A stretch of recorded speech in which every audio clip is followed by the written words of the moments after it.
Hello everyone, this is Pratima Jaswal and you are watching my YouTube channel English Junction by Pratima Jaswal. So today's topic is transitive and intransitive verbs. So let's embark on the journey to the world of transitive and intransitive. चलिए अब transitive और intransitive verbs को समझते हैं.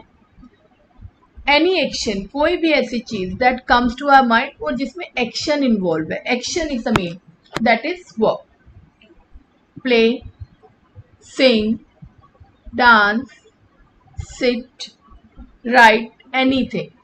And like there are certain verbs which don't show action but they are verbs of being. They are actually, they tell the state, होना, किसी चीज का होना, verbs of being. जैसे I am a doctor. am अपने आप में ही पूरा verb है, ठीक है, that shows the state of being. Is, she is the doctor, they are doctors, they were doctors, he was a doctor. तो किसी का होना is, am, are, was, were here are not working as helping verbs. यहाँ पर is, am, are, was, were ये सब helping verb की तरह यूज नहीं हो रहे हैं, ये स्टेट को बताते हैं, ये भी मेन verbs हैं, यहाँ भी ये verbs हैं, ठीक है. So these are all verbs and actually हमारी आइडेंटिटी भी मुझे लगता है कि वर्ब से ही एस्टैब्लिश होती है. I am Pratima, I am a teacher, I am this, I am that, मैं ये हूँ वो हूँ. और या हम क्या करते हैं उससे होती है, या क्या हम हैं या क्या हम करते हैं. सो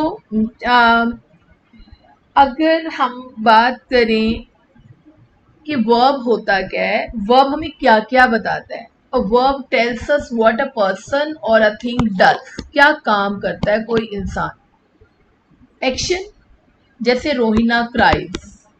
In this sentence, Rohina is the subject and क्योंकि ये subject है और उसने कौन सा action किया है, cry. तो that is action verb. Cries is a verb here. कौन सा action क्या काम करती है, cry. Let's talk about the next one. A verb tells us what is done to a person. एक तो है what a person does, एक person क्या करता है वो, जैसे हमने पीछे किया था, रोहिना क्या करती है, क्राई करती है, रोहिना क्या करती है, सिंग करती है, रोहिना ऐसे कुछ भी, वो कोई काम क्या करता है. Second is what is done to a person or a thing, उस चीज के साथ क्या किया गया. I am beaten by my mother, तो am beaten ये verb. वर्ब ये भी बताती है कि उसके साथ क्या किया गया. अब आते हैं कि वर्ब ये बताती है कि एक पर्सन या चीज है क्या. शीतल इज क्या है, अ डॉक्टर. तो इज एक verb is, it tells about what a person और a thing is. So verb के डिफरेंट रोल्स हैं. Now let us see. अब कई बार क्या होता है, अ वर्ब में consist of more than one words. कई बार उसमें जरूरी नहीं है कि एक ही, क्राई, क्राई, सेल, नहीं, दे वर प्लेइंग. तो यहाँ पर फॉर एग्जाम्पल वर प्लेइंग पूरा ये that becomes a part of verb. वो एज पर ये पार्ट ऑफ वर्ब कैसे बनते हैं, जहाँ जैसी रिक्वायरमेंट टेंस की होती है. दे आर प्लेइंग अगर मैंने प्रेजेंट कंटिन्यूस लेना है, दे वर प्लेइंग जब मैंने पास्ट कंटिन्यूस लेना है. सो ऐसे ही I have learn, present perfect हो सकता है, I learn a lesson present simple. तो डिपेंड करता है हम क्या लिख रहे हैं, लेकिन अगर लर्न है तो सिंगल है, अगर ज्यादा है तो ऐसे आई हैव लर्न.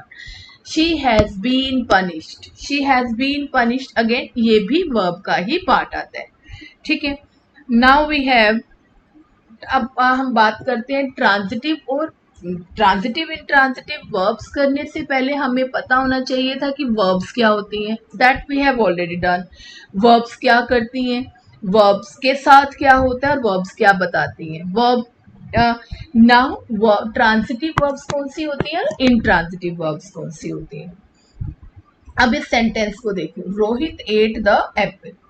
अब इसमें डूअर ऑफ द एक्शन या जिसकी हम बात कर रहे हैं, जो एक्शन करने वाला डूअर है या जिसकी हम बात कर रहे हैं वो रोहित है. सो रोहित इज द सब्जेक्ट. अब उसने एक्शन कौन सा किया है, एट, ईटिंग का, खाने का, ये एक्शन है, दिस इज वर्ब. और खाना खाया क्या, रोहित ने खाया, क्या खाया, this doesn't make a complete sentence, Rohit ate, क्या खाया, जो खाया, एक्शन जिसके ऊपर आया, क्या खाया, apple, the receiver of the action is the apple, क्या खाया, एप्पल। इसमें the doer of the action, Rohit is the subject, ate is the verb, so and then and the receiver of the action, that is the apple, is object, जिसके ऊपर action, जिसने receive किया उस action को। Now let us see, the doer of any action और the person we talk about is the subject, अभी हमने पीछे किया था, ये सब्जेक्ट है, and a person or thing that receives the action of the verb is called the object, ये object है। Now, when a verb has an object that receives the action of the verb, एक verb जिसके पास object होता है और वो उसका receiver है, object receives the action, that verb is called transitive verb. Actually जो ट्रांजिटिव वर्ड है, this came out of Latin preposition trans, TRANS, trans, इसका मतलब होता है across, so a transitive verb goes across its object, ठीक है। अब अगर आप ये ट्रांजिटिव वर्ब बोलोगे, in other word a verb which requires an object, a verb which requires an object to complete its sense is called a transitive verb, ठीक। For example, the hunter killed a lion, हम लोग अगर ये बोलते हैं the hunter killed, क्या, अब it requires some object, कोई ऑब्जेक्ट किसको मारा, किसके ऊपर एक्शन हुआ किलिंग का, a lion, that is transitive। the lady, ये ट्रांजिटिव हो गया, the lady shut दरवाजा, द लेडी शट, शट बंद किया, क्या बंद किया, विंडोज को बंद किया, डोर को बंद किया, क्या चीज किया, द लेडी शट, क्या, the door. Door is the receiver of the action, कि शट करने का एक्शन कंप्लीट द डोर से हुआ, that is transitive. I made, क्या, आई मेड अ स्टोरी, मैंने क्या बनाया, एक स्टोरी बनाई, सो this is again a story, object is the receiver of the action, ठीक है। then we have, let's go to these sentences also। now read these sentences, the baby cried, the sun rose, the glass broke, है ना, the baby cried। now when you read these sentences, in these sentences I think we don't have, like, I think you can't find any object, cried, रोना तो अपने आप में complete action है, cry किसी के ऊपर नहीं ना, किसी के ऊपर जाके थोड़ी रोते हैं। The baby cried, it doesn't require an object, और it otherwise also here in this sentence no object is given, receiver of the action is not given, no one receives the action, so these verbs, the sun rose, अपने आप सन निकला, सूर्य उदय हुआ, the glass broke, glass टूट गया। अब अपने आप में जो वो कंप्लीट हो चुका है, it doesn't require any object, so these kinds of sentences are called intransitive sentences, or these kinds of verbs are called intransitive verbs। So in other words, we say an intransitive verb doesn't go across, अब हमने पहले किया था it goes across, पर इसके पास तो object ही नहीं है, so doesn't go across as it doesn't have any object to go to, क्योंकि इसके पास तो जाने के लिए कोई ऑब्जेक्ट ही नहीं है, so this is intransitive verb। let's see this, let's play outside। अब इस सेंटेंस में देखते हैं, लेट्स प्ले आउटसाइड, सिंपल। अब ऑब्जेक्ट प्ले अपने आप में ये पूरा है, प्ले बस खेलते हैं, बाहर खेलते हैं, बाहर is place but it is not an object, चीज नहीं है, तो लेट्स प्ले आउटसाइड इसमें इंट्रांजिटिव है ना।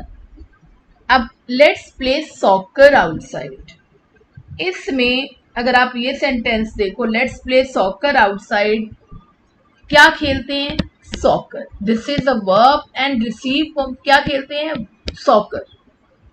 So now this one is a transitive verb, है ना, and that is intransitive. Okay, let's again see the comparison. The window, this is subject, the window pane, sorry, the window pane, बिना space. The window pane broke. The window pane broke, टूट गई, अब बस टूट गई, खत्म, किसी के ऊपर थोड़ी टूटी, टूट गई. तो अगर इसका ऑब्जेक्ट नहीं दिया हुआ, it means this is intransitive.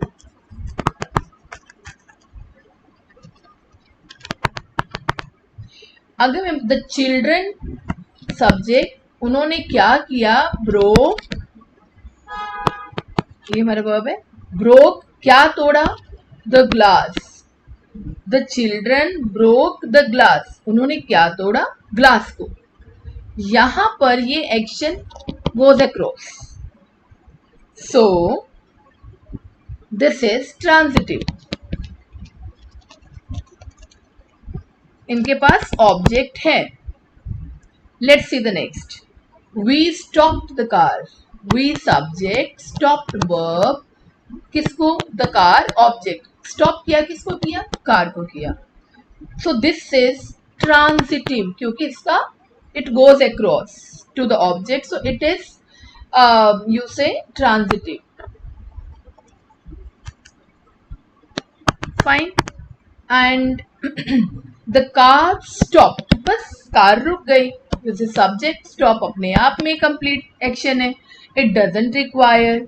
और the car stopped abruptly, that suppose वो भी लिखा हुआ है, तब भी कार का तो अपना एक्शन खत्म हो गया, अब्रप्टली तो उसके साथ, पर that's not a verb, sorry that's not an object. ठीक है, सो ये वाला intransitive.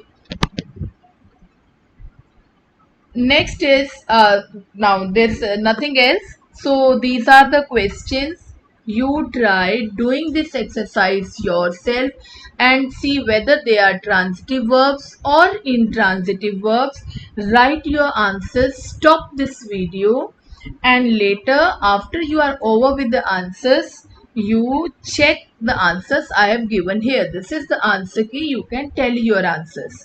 And thanks for watching my video. That's all for today.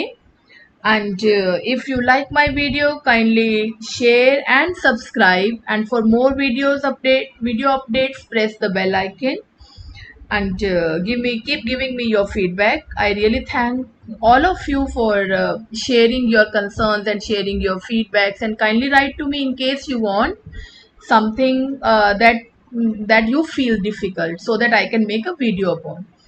अगर आपको मेरा वीडियो देखने के लिए सबका शुक्रिया. अगर आपको लगता है कि मुझे कोई वीडियो बनाना चाहिए किसी टॉपिक पर, काइंडली आप उसमें लिख दें और इसे लाइक और सब्सक्राइब करें. Thank you for watching my video once again.